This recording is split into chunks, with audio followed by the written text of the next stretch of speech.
Right, today I've come to Old Sarum to see the town that was torn apart and moved brick by brick to Salisbury. With its commanding views of the landscape around it, Old Sarum had been an important site since the Neolithic period. It had had significant ceremonial use by Stone Age peoples. It was an important burial site for Bronze Age peoples. The Iron Age, it was turned into a fortification, and it remained that way for well over 1,000 years, with the Romans, Anglo-Saxons and Normans all building castles on this site. However, it was ultimately going to be Christianity that led to this site being abandoned. In the days of Saxon England, this region was served for its cathedral by Sherborne Abbey.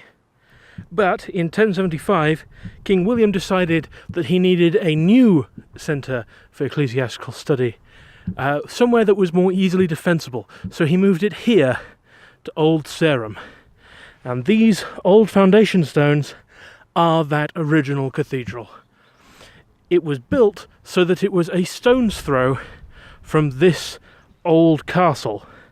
The idea being that William's new church needed to be defended and would also be a projection of his military power.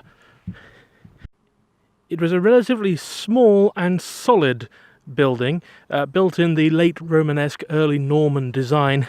You can see it runs only this distance, which for a cathedral is relatively small. I have been in churches which are bigger, but nonetheless it would have been quite an effective marriage between church and state, were it not for the fact that the bishop and the lord of the castle hated each other. Hated each other. And they were literally a stone's throw away from each other. So fights regularly descended into riots. The first cathedral was built by Bishop Osmond and is slightly smaller than the final one that was built on this site. These modern paths go around its original foundations. It was rumoured to be an unlucky cathedral, as it was struck by lightning the day it was to be consecrated, and Osmond's successor, Roger of Caen, decided to build a larger cathedral using the original as a framework. These are the foundation stones we can see today. By 1221, the bishops of Old Sarum had had enough. They'd had enough of this small, squalid city. They'd had enough of fighting with the lord of the castle. They applied for permission to the Pope to move their bishopric and build a new cathedral elsewhere. This was granted, and they almost immediately began construction on Salisbury. Even as a ruin with a completed bridge, I wouldn't want to attack this space. A deep ditch, which in medieval times would have been filled with water or effluents, sharp and rusty metal. You can imagine huge stone walls coming up from the top of here, followed up with a gatehouse, portcullises. It would be a nightmare.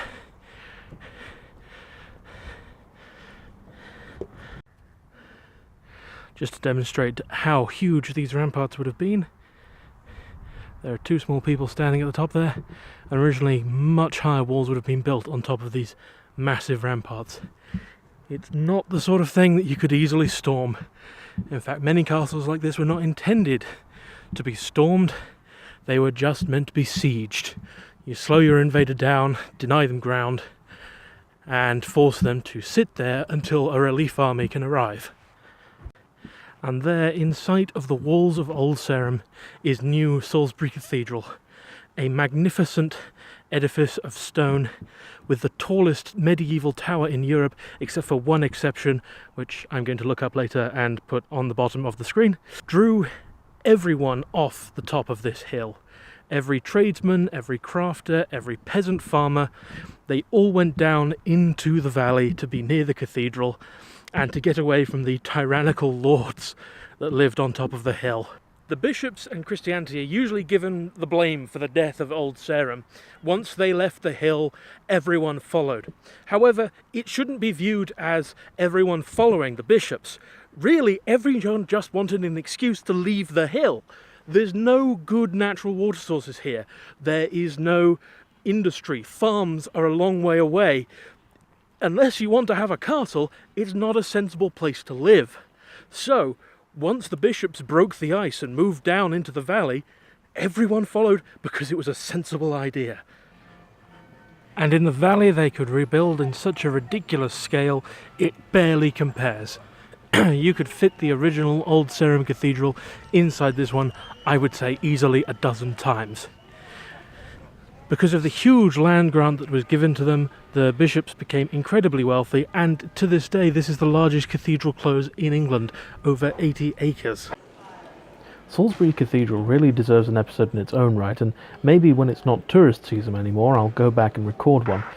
It is a perfect example of English Gothic because it was built in a very short amount of time by the standards of English cathedrals, and only 38 years for the majority of it to be constructed. There were some later additions, including its magnificent spire. The spire is in fact one of its most curious things. It was such a tremendous weight on the top that it bowed the nave quite noticeably. If you go there you can see the stone having bent, and if it wasn't for the addition of additional buttresses and supports and iron supports and all kinds of other things over the last 300 or 400 years, that tower almost certainly would have collapsed like many medieval towers did. The cathedral is truly singular and a massive improvement on what it would have been in Old Sarum. I can entirely understand why the bishops would want to move down off the hill. The cathedral also has the world's oldest mechanical clock, built in about 1386 by all estimates. It doesn't have a face because clocks didn't have faces in those days. It's powered by gravity from a weight suspended in what would have been the bell tower, and for this demonstration is just up and down the wall of the nave there. And it would slowly turn the gears with a pendulum until it would strike on the hour every hour.